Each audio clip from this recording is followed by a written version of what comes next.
thank you very much. Thank you very much. It's a pleasure to be here. Now, you've already heard from Jose Pineda, which I think is useful because it's clear evidence, I don't need to prove, that something can be done in a small and distant country that is a policy change that takes place there to deal with their concerns, which becomes very valuable in other countries, including in Europe. And I think what Honduras is doing, the initiative that they've taken, has that characteristic. And in fact, the reactions that I've been getting on the Free Market Roadshow in different cities suggest to me that that will be the case. Last year, we met the legal advisor of the mayor of Athens. He was with us again this year. He's got a team of young lawyers who are working to see how can they take the LEAP concept and make it applicable within their context. An advisor to the Council of Europe approached us after the Brussels event, said, gee, this is very interesting. Do you think this could be applicable for some of the issues we're dealing with? So I just want to, before I begin, ask one quick question, because I get different answers in different places. Here, because I see a number of young people or students in the room, are there more opportunities staying or leaving? Raise your hand if you think you have more opportunities if you stay. And raise your hand if you think there are greatest opportunities or if you leave. Wow. Wow. Because the question I raised in Athens is, what if you could emigrate to your own country? Now, another interesting example of how a very small place can have a very big influence, I would make the case, and I would let you connect the dots, that Hong Kong really is the source of the transformation of Asia. That the example of Hong Kong clearly was inspirational for Taiwan and for Singapore. And then we know that in 1978, Deng Xiaoping, the new ruler of mainland China, went and spent a week in Singapore with Lee Kuan Yew, the founder of Singapore. And based on that, they created the special economic zones, the first four in the south of China. And those things simply built upon each other. But imagine if we were sitting here 50 years ago in 1964, there'd be a pretty basic question. Is Hong Kong a buy or a sell? Is it going to survive in the way that we understand Hong Kong? And I would have gotten it wrong. I would have said, well, it's not going to survive. How could it? I mean, what if Great Britain were to collapse into European socialism? It did. What if it were to become the sick man of Europe? It was. What if it withdrew from its international obligations, its empire? It did. What if at the same time China went into a frenzy of Maoist, Marxist, Leninist insanity, and 2 years later the Cultural Revolution took hold there? I mean, it was absolutely impossible to make the case that this was going to survive. It was the buy of a century. I got it wrong, so I need to ask, why was I wrong? What did I fail to see? Well, one thing I failed to see was just how durable enclaves are and how useful they are. Now, it's interesting when one is in Spain because one hears different perspectives on enclaves. There's the perspective with regard to Gibraltar. There's the perspective with regard to Ceuta and Melilla. But what is clear is that enclaves are quite durable. And there we go. The case of Singapore, I think, is instructive. So this is part of the inspiration of the example of Hong Kong and then became the source for Deng Xiaoping. Look how they performed. In 1965, the country comes to independence. Per capita income, $600 a year. Today, it's $62,000 per year. If you look at the pink box around 1989, so that's about 25 years ago, that was when the economic level of Singapore had roughly converged with the largest economies of Europe. But they didn't stop and say, okay, so it's all one speed now, we're done here, we're just going to stay with it. They just kept growing. They just kept outstripping the growth of Europe. And what is kind of interesting is that was also about the time when on the level of political speech in Europe, the message was, well, you know, we need to increase this integration of the EU in order to promote Europe's role in a global economy. Now, who looks like they know what they're doing in terms of how you operate in a global economy? And is it possible that the word integration is being used because it's so much sweeter the sound than saying what we're working towards is greater bureaucratic centralization? That's the project, guys. We're going to be increasingly bureaucratic and increasingly centralized. That's our project. No, I think integration sounds a lot better. Now, Deng Xiaoping is the shorter man in the photograph. Helmut Kohl is the gigantic man in the photograph. Their legacies will speak for themselves. They each faced this rather remarkable situation. Each one of them had the challenge, about 10 years apart, of suddenly there's this large population, and how are we going to move that population from socialism to a market economy? Obviously, that was the challenge facing Deng Xiaoping when he came to power in 1978, and that was the challenge that faced Helmut Kohl with the reunification of Germany. They went about it in different ways, and it's instructive what their results have been. If you're in China and you want opportunity, you go towards the zones. You go towards the most dynamic part of the world economy in some respects. If you're in Germany and you're in the East and you want opportunity, you drive west. Well, that's really unfortunate. It turned out that way. In fact, to this day, the Eastern Länder are about a third poorer than the rest of Germany. They live on subsidies. It's not really a success story if you think about what could have been done. What if there had been, what if the example of Deng Xiaoping, who created the first 4 special zones in 1980 in areas, and here's the key definition, it's a good tip, in areas, pieces of land too small and too empty to fight over. Too small and too empty to fight over.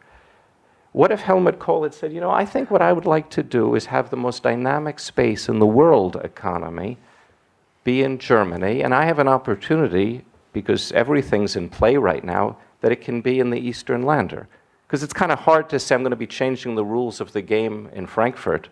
There are some existing interests that may not be immediately in agreement on what those changes would be. But it was up in flux. What if he'd said, so we're going to take a page out of the Hanseatic history and we'll pick just a couple of pixels on a PowerPoint, and we're going to make them like Singapore. That's what we're going to do. Would have been a very different Europe. It would have been a very different Germany. It's not too late, by the way. Now, this is to give us a sense of scale and area. I think we tend to be surprised at how little land is really involved in doing great things. This outline is the size of Africa. You can see the United States up across the top. Above that is Spain. If you move to the other side, you'll see Switzerland, tiny Switzerland. If Singapore were on this map, it would be a single pixel. It began life as 581 square kilometers. It became so rich, it reclaimed land from the sea. Today it's a little over 700.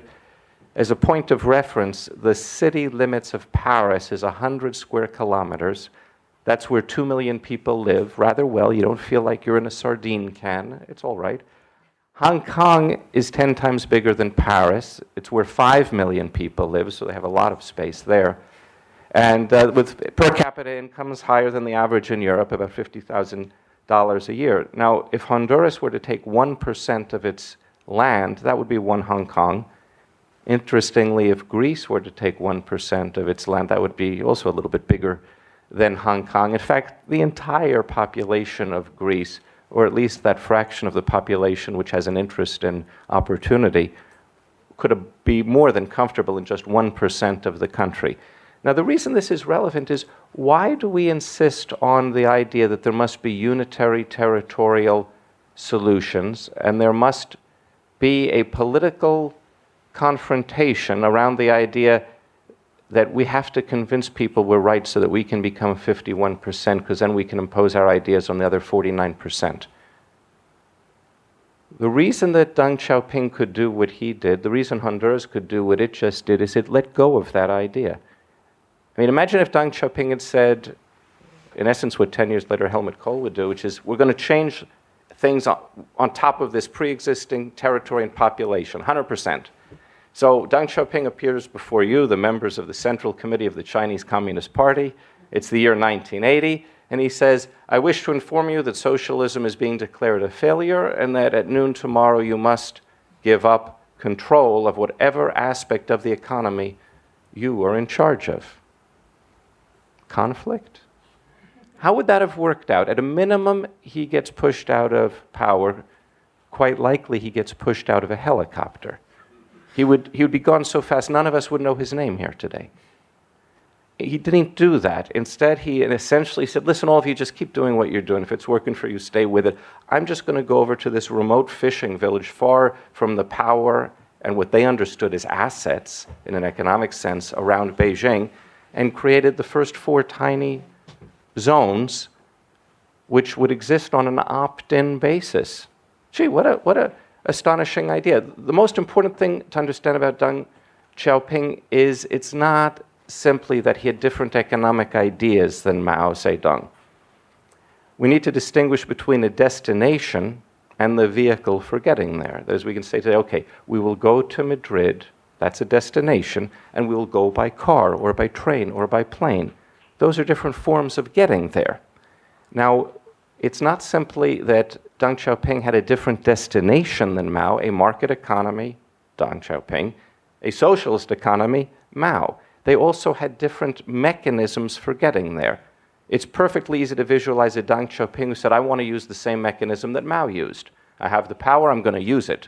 It's what often in my circles say, oh, that's leadership, we need leadership. Okay, yes. Now, Helmut Kohl used leadership as a gentleman and as a civilized democratic leader. Mao Zedong used leadership as an assassin, and many people died. But the underlying premise of how you will do it, do you address an entire land and population or not, you can identify and make distinctions between different approaches. Now, there you go. This is Honduras. Honduras has changed its constitution. It's passed an organic law such that it can create special zones on the coastal areas, inland, if it's the same department, and the islands, which is the nicest place in the Caribbean. But these are not special economic zones. These are something different. They're something very different. And I want to tell you, it was hard for me to get people. Everyone assumed they knew what it was, so they wouldn't really listen when you tried to explain that it was different. And then I found this photograph of a chair, and now everyone gets it immediately. It's a chair with 4 legs: legal, economic, administrative, political jurisdictions. Now, you can see there is an economic leg. A special economic zone is just an economic leg. But think about Hong Kong as an example. Because I want to be clear, I'm not saying that the rules of the game inside a special zone of China are the model. No, I'm saying that the mechanism of change is something we can learn from. Hong Kong, there's a reason Hong Kong is 3 times the economic level of the adjacent special economic zone of Shenzhen, because they're different. Hong Kong is a leap zone. You have stable governance, you have rule of law, there's transparency, limited government. Suppose we say, no, that's not on our agenda, we just want a special economic zone. Okay, so we eliminate that. It's gone. And say, okay, what about the administrative leg? That is, we would like an executive that's efficient and transparent. In Hong Kong, there's the legacy of a British-trained civil service of more than a century in operation. And, you don't have to, it's not about bribery and having and the same cronyism that exists in many other places. And you say, no, that's not really what we have in mind. We're just looking for a special economic zone. Okay, we eliminate that. That's gone. And then you say, but what about the legal leg, the legal institutionality? I mean, Hong Kong, you have a world-class judicial system. Under the British, it was the Judicial Committee of the Privy Council. Because, to be clear, the legal leg, it's not about the words on a piece of paper, which is the law. It's who are the judges? Where does he come from? Where does she come from? What is the judicial culture? And when you get down to it, can I enforce a contract? Can I collect a judgment? Can I defend my property rights? Is there a mechanism of dispute resolution where we get it done, or will my grandkids still be in litigation? And then we say, well, no, that's not what we're thinking either. We're just looking for a special economic zone here. Okay, that's gone too. Not going to. Now what remains is a special economic zone. And it's great. It is what it is. There are 3,500 of them in the world. We have a pretty clear picture of what they can and cannot do. Characteristically, it will be lower zero tax, duty-free, flexible labor rules. It's usually far better than what would otherwise be there. If you knock off that leg, you're sitting on the floor. Whereas you can balance pretty well on this. You get your 2 feet on the floor, you can get by. It is what it is, but it's not what Honduras did. What Honduras reformed its constitution to do was to say, no, we want a leap zone. We want a legal, economic, administrative, political jurisdiction. And why did it do it? The reason it did is because Honduras started paying attention to investors.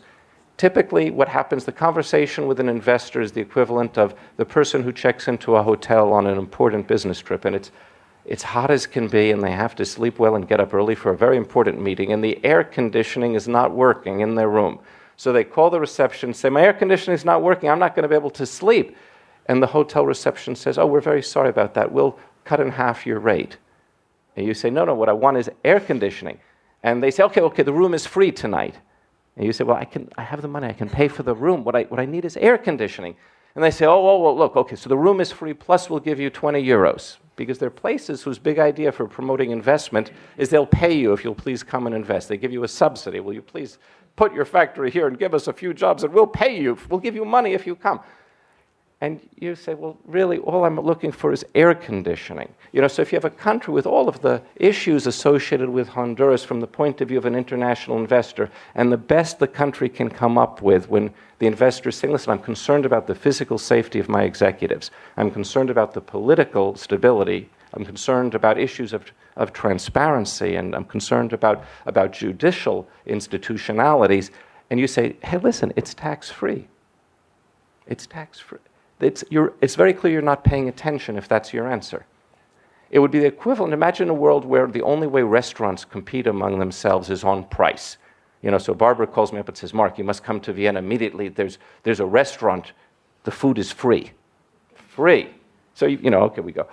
The table will be dirty. The food will be bad. The service will be slow. But the food was free. Right? And then John Chisholm says, no, Mark, come to California. We've got one better. They'll pay you to eat in this place.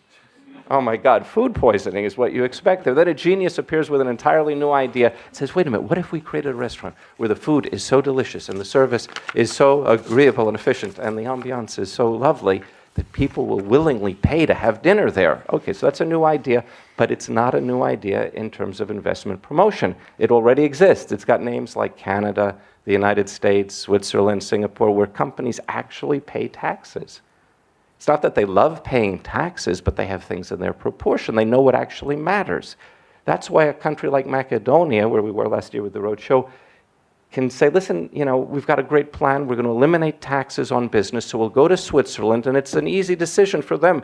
We'll say to them, listen, leave Switzerland, every single company in Switzerland, and come immediately to Macedonia, and no more taxes. Switzerland's not going to be able to compete with that. How is Switzerland going to hold on to the investment? It's not going to be a problem because Switzerland's a legal, economic, administrative, political jurisdiction of very high credibility. Now, how do you get this done in a hurry? Well, you do it the way Lee Kuan Yew did it. You use institutional leapfrogging.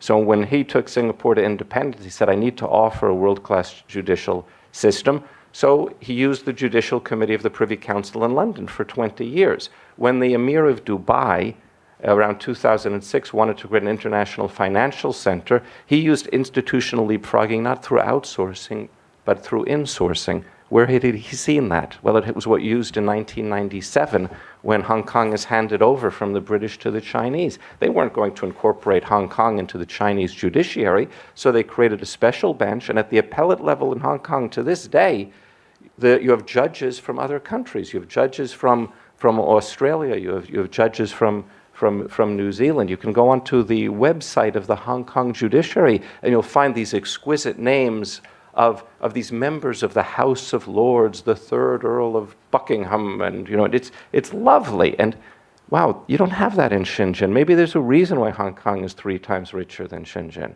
Maybe it's all not going to converge. Maybe it's not an obvious arbitration move. Maybe there's something different there. Now, this is the goal. We all know where we want to get. We have a destination. It's a model of freedom and prosperity. And I spent 20 years helping do economic reforms, and I would do them like this, because that's the way we all do them. So we go into a country and we say, okay, we're going to change your tax code, and we do that. And then the next year, we're going to privatize some company, and we do that. Then maybe we do a monetary reform, and we do that one. And we concession out a port, and we do that one. And our big idea, which we never said out loud, was there are these 20 things that we need to do, and we're going to do one of them every year for 20 consecutive years. Then we put all the pieces together, and we have the full model. And now, having had 20 years at it, I saw, it didn't turn out that way. Things happened. Someone would lose an election. There'd be an external economic shock. A president would come in who'd be corrupt or incompetent or both, or different things would happen. Sometimes what would happen is the groups that would oppose individual reforms, eventually you would accumulate a sufficient number of reforms that you would accumulate a sufficient number of opponents. You'd have this critical mass of opponents, and eventually they'd see the moment to shut you down.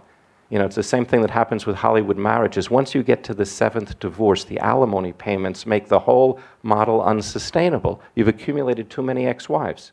You can't get the 8th one done. Okay. So then I thought, okay, what would be an alternative? Let's keep doing this, because that is what we do, but what if we could add a second tool to our toolkit? Wouldn't that double our chances of success? So this is what Honduras is doing. That's the special zones of Honduras. They call them a ZE. It's tiny, but it's complete. It's not about what new pieces that aren't in that photograph will be acquired over the next 20 years, one each year. The smallest toe already has a toenail. It's a different model. And what's good about it is we know exactly what it will become, because everything was already placed there from the beginning. That's what it becomes. So that's what leap zones are. Thank you very much.